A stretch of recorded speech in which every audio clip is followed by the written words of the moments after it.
Hello everyone and welcome back to our YouTube channel. In today's video, I will show you how you can safely request for a Hostinger account access with team member or collaborators. So let's get started. First of all, open the web browser on your mobile device and go to Hostinger's official website, that is www.hostinger.com.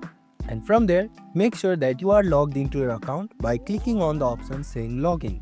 And once you have logged into your account, click on your profile icon which is located on the top right corner of the screen. From there, search for an option saying account sharing and simply click on it.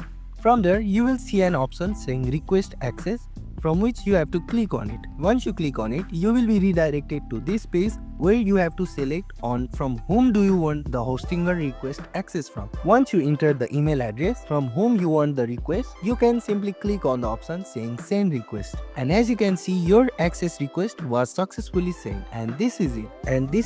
Now you know how you can request for an access in Hostinger app. And if this video was helpful, please don't forget to like, share and subscribe to our YouTube channel. Comment down if you have any queries related to this video, and thank you for watching. We'll see you in the next one.